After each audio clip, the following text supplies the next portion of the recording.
Welcome again to Insight. What's our name? Insight Community, Insight Meditation, Community of Charlotte. That's it. Thank you. Takes a village. That's what we're going to talk about tonight. So let yourself stretch. So kind of get out of your box a little bit if you want to stand up and even sway. Yeah, and just like, and then I'm gonna ask you to do something even harder than that.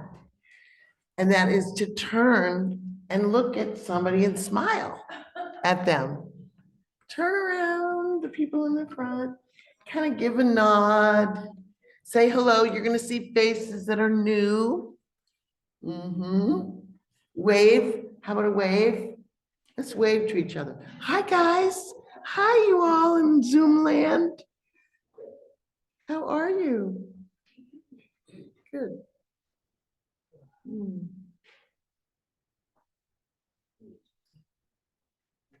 Okay. So just as usual, don't try to remember anything. Oh, I want to say a couple things because we have some new folks here tonight.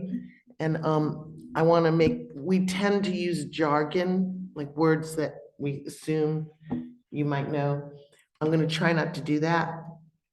But if I do, if you can go like that, and people know who I'm talking to. And I'll remember. So it's all about love tonight. Yeah. Now, not the love you might be thinking of or that, you can buy at Walgreens and the fancy stores. That's in your face for the last several days. This is about universal, unconditional love, which is ideal to bring into your relationship, along with romantic, whatever. It's challenging. Any kind of love is challenging, right? Relationships, ooh, they are challenging. Every once in a while, we're supposed to look in the mirror and say, you're not perfect either. And we can do that, or we can meditate. And we find out we're not perfect when we're sitting. We find out what's going on in there. But I want to thank you for bringing your beloved here tonight, and that's yourself. That's yourself. So we awaken our loving heart, and then we take it out to others. So really, we want to have a practice of loving ourselves as a regular practice, as a gift to everyone in our life, including ourselves. So it turns out we need each other in so many ways, not the least of which is inspiration for each other, through each other, and companionship, and to be one another's teacher, right? So we start by kind of getting before I forget, we use the teachings of the historical Buddha. It's not the Buddhist religion. Any religious path that you are on, this won't be a conflict with. I want to say that. Okay. So tonight we're going to talk about spiritual friendship, supporting others and letting ourselves be supported. Sometimes it's easier to support others. It's kind of hard to let ourselves be supported. Especially, I think, maybe it's not true, but I tend to think it's more of a woman thing. Anyway, as we all want love and acceptance, we're going to look at how we can each find deeper connection here within our Sangha, in our spiritual community, and perhaps recognize that the spiritual friendships that we already have outside of this community that are already happening. So we're going to talk about Kalyanamitta groups tonight. as well as mini, they're kind of sort of like mini sanghas. So this is our sangha, our Zoom sangha, and the sangha means community of a spiritual community. Kalyanamitas are smaller, more concentrated, and meet once a month, so that you can kind of dive deeper and go, just go deeper in the teachings in a smaller group and with questioning.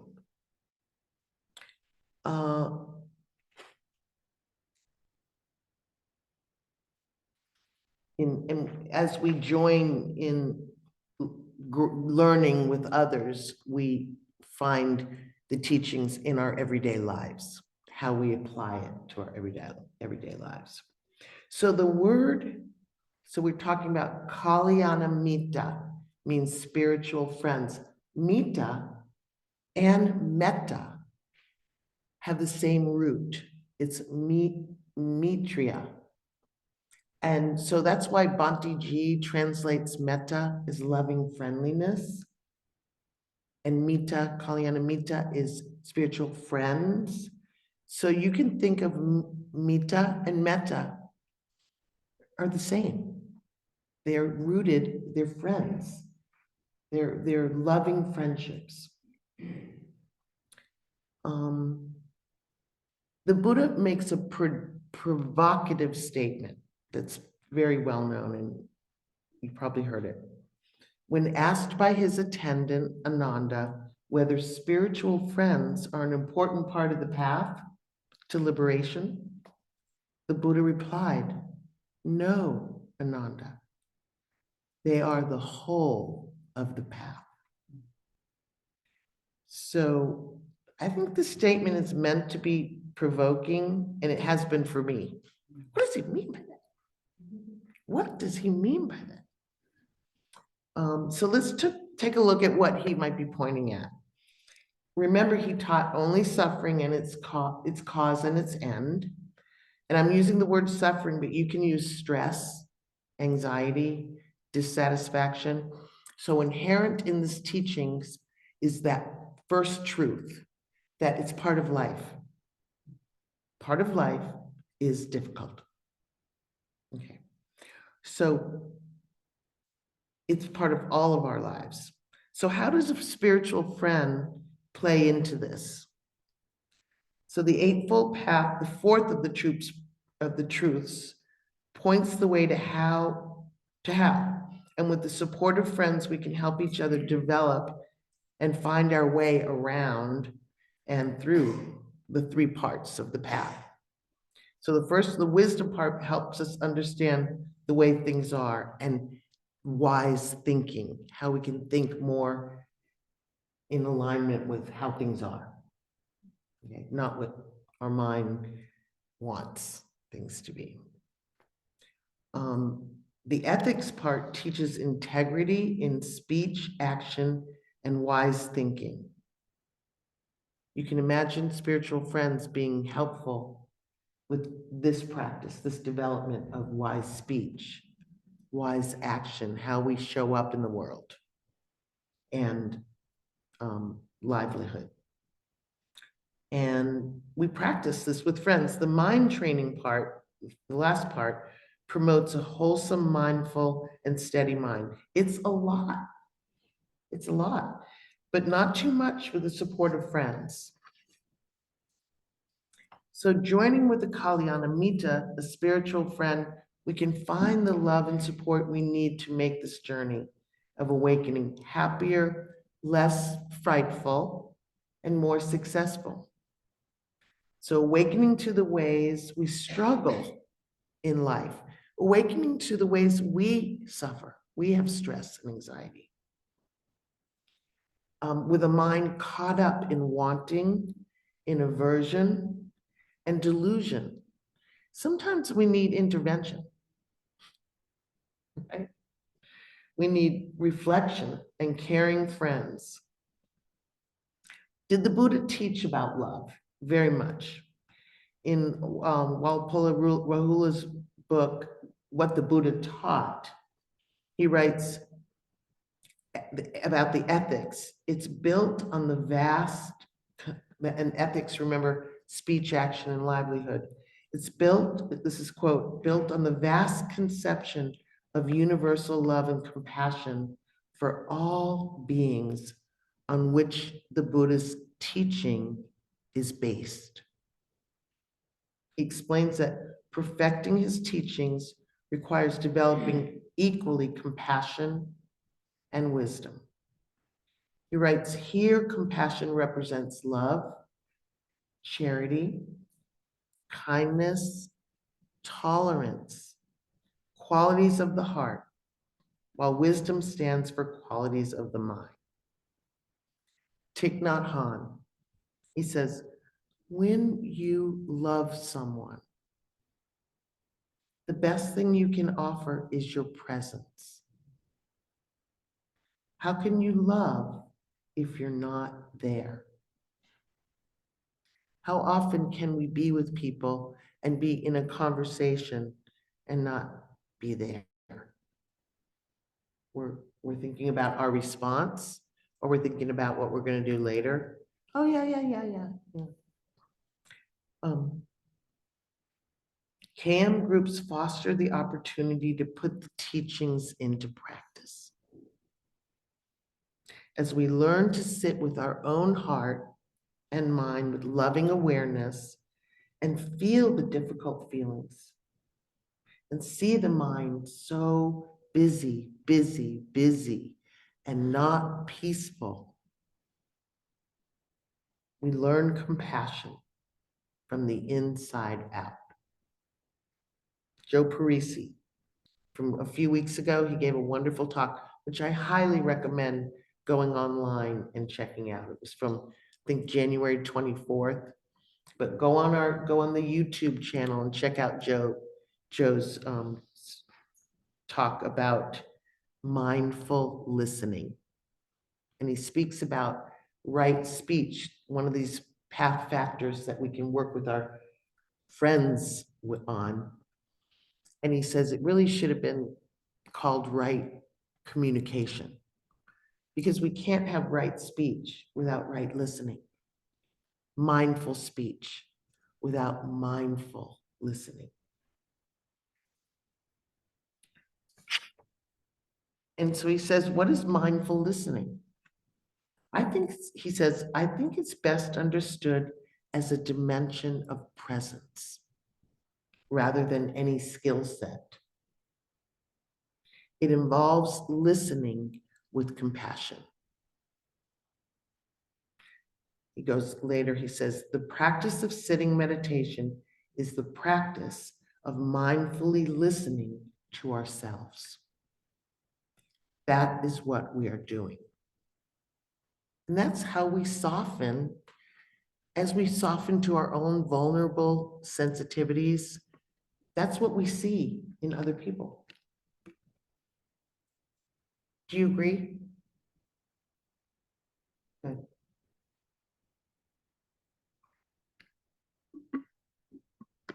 So mindfulness helps us see, helps us know our vulnerability. That's what you said. The insecurities of this human predicament. As we know ourselves better, our own fears and worries, we become kinder with others. We start to see that we're not so different from others. We're all in the same boat. We all stress.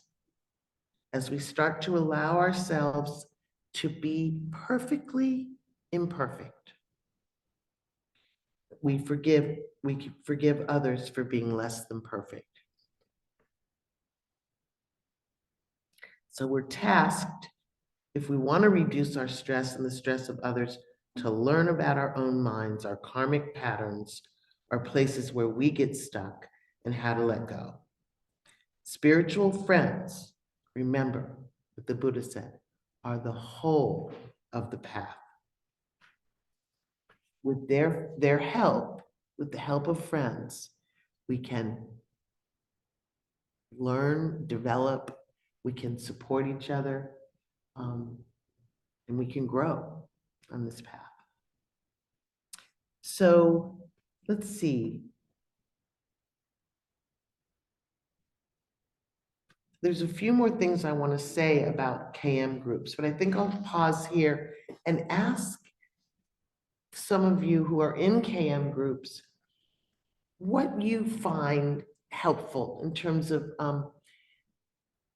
being in a small group. What do you find um, from these friendships that supports your growth? Can anybody speak to that or want to speak to that? Any little things? What do friends do for us? Yes. Friends, you see things, other things that you may have missed. Ah. So one person here said, friends may see other things that you may have missed in your behavior, in your thinking, And reading. in your reading, in your study. Mm-hmm. Mm-hmm. Yeah, absolutely. What else do you get from your KM group?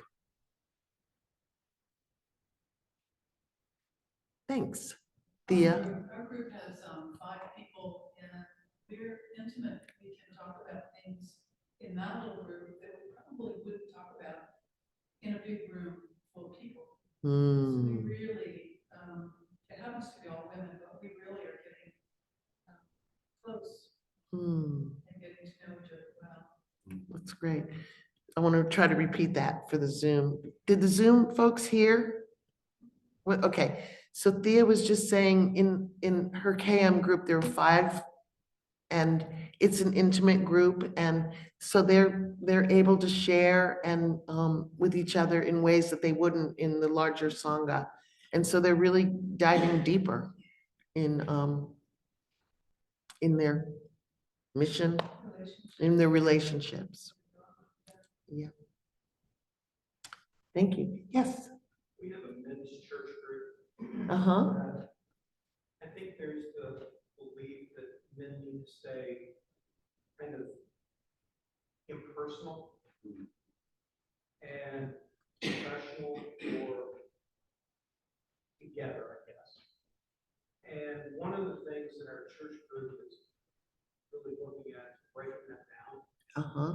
and saying, hey, look, we're people. Mm. And we're flawed. We have problems. And we can talk. Mm. And it's been very helpful because Dan had similar deal what you mentioned, having the ability to have very honest conversations that honestly you probably wouldn't have in a larger setting. Mm. So that was reiterated. In this case, it's a men's group. And it was shared that people tend to have this idea that men can't get intimate and open with each other. Is that what you're saying? And they're not experiencing that. They're people too. And they're really opening with each other and finding it very useful, very supportive. Is that about right? Thank you. In a small group versus a large, yeah. Yes, Jared. When I drive, I have a blind spot. Mm. And when I live, I have blind spots. If I've been successful in cultivating a group of people that are willing to risk their friendship with me, Yeah. then they might point those out to me. Mm. I might be able to see more clearly what I'm. Perfect. So another person, Jared, shared that, he said, when I drive, I have a blind spot. And in relationships, he has blind spots. And when there's a trusting group, there's sharing and there's revealing of things that not everybody sees in their own world. Thank you so much for that. Anything else? Oh, good. It's Uh-huh. Our group, we've met maybe 5 times, Mm-hmm. and I feel a difference each time in the growing of the relationships and the bond of the group. It was the first time, it's like, these are my strangers to me, Yeah. and then they're acquaintances, and then they're friends, and then it started to feel like we're a unit. Mm. That there's actually, it's not just that we are each friends, but we're kind of a unit together. Mm. So a new group started and they've only been together 5 times. And there's already a sense of coming together and coalescing as a actual group, not 5 individuals. And it's feeling good. Right. Somebody else? Yes, John. So I'm in a recovery-based KM group. Mm. We've had a few times now, and always open and close with meditation, and then we each share in between. And I think there's really, it's helpful because some difficult things are shared. There's a feeling that sometimes it's easy to think nobody can relate to what you're saying. So I think when people share things and they get a sense of like that other people have experienced very similar challenges, it can be very helpful. So holding up the mirror to each other and finding similarities and like validation and support. So John was sharing about the new group that's been formed, and it's recovery group, and they've met a few times, and it's going well. Cool. Any other comments? Yes. Wonderful to be here. I'm relatively new to this Sangha, and Uh-huh. it's very empowering Mm, and grounding to meditate with a group of people. yeah. And I moved to Charlotte 3 years ago, and it's taken a while to find my roots. And the power of sharing life with other people is so deeply profound. And when you move across country, you really feel that all shaken up, and it's both the difficulties and the blind spots, but it's also the joy. Yeah. And having people to share joy with is as enriching as sharing the sorrows and the stresses. That's also important. What's your name? Amy. Amy. Amy was sharing, she's new to Charlotte. She took her a while to find us, to find her spiritual group, community. And the joy that to meditate with other people and to be part of a supportive community, especially when you've moved, she said, across country, and you really feel unmoored. She's noticed even more the importance and the joy of being anchored and connected with other people. Thank you. Welcome.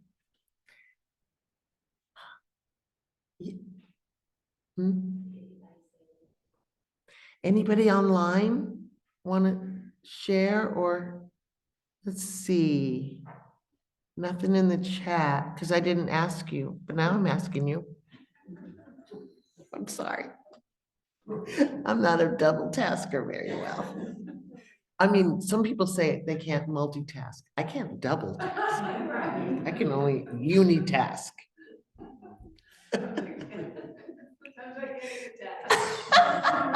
Somebody here said sometimes I can't even task. I can relate to that. This is about untasking. This is about untasking, yeah. Well, I want to say, so Elizabeth is part of programming here. She's, wanted to stand up real quick? It's Elizabeth Kabalka.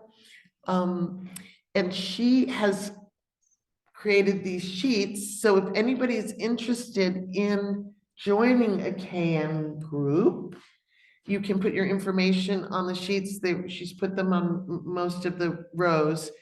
When you put your name down and your information, doesn't mean you're saying, I want to be in a group.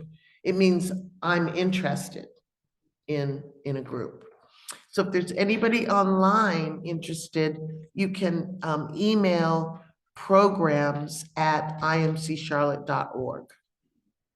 And and Elizabeth will get your info. And it's basically just your email address. If you want to meet on Zoom or in person, and time of day, daytimes or weekends, Okay? Anybody else? Cool. Well, Debbie, Yes, I just like to quickly say, yes. I've been in a CAM group for, I guess it's 3.5 years or so. Mm-hmm. 3 men, 3 women, and it is the most empowering experience. And the sharing that goes on it's been a wonderful, wonderful group. And it continues. Wow. You know, we meet regularly, we met over COVID on Zoom, and when COVID was over, we met in person, and we've been meeting in person. We don't know what's gonna happen now, but we're still continuing to meet in person, Yeah, and it's been great. great. Danny just reported that his CAM group's going strong, 3 men, 3 women, over 3 years. They got made through COVID, and it's a very inspiring, powerful group that he's really enjoying. Awesome. That's so great. So I as one of the leaders here, I want to kind of spell out real quickly the task traditionally of the CAM group, because I'm reminded of I was on a retreat with a teacher who taught around the world, and it was a concentration retreat, a long 10-day retreat, and you always have dinner and speak with each other the first night of retreat. And I didn't know that he was the teacher. I was sitting next to him. And we started talking. I found out he was a teacher. I said, oh, do you notice the difference in students from around the world? And he said, oh, yes, big difference. He said, the British have a harder time with the concentration retreats because they're so buttoned down, and they have a hard time relaxing. And he said, the Americans, you give them instructions and then they just reinterpret it in the way they want. And the Germans, you give them the instructions, they follow the instructions, and they go really deep, and they really have a lot of success. So that's why I want to kind of go over what the CAM group aspects should include. So a good long sit, because sitting is the most important thing we can do, usually 30 minutes. Study together, studying the Buddha's teachings. So some of the groups have other focuses, but based in the teachings of the Buddha. And then application. How do these teachings show up in my life? How do I experience this in my life? And we listen to each other, and we learn how to apply the teachings to our lives. And we're inspired. So those 3 aspects, of course, nothing's simple, like nothing's to the book. Things are messier than that, but I want to mention that. Okay, everybody, I think that'll do it for that. Thank you so much. And we will have the announcements. Thanks for listening and for sharing.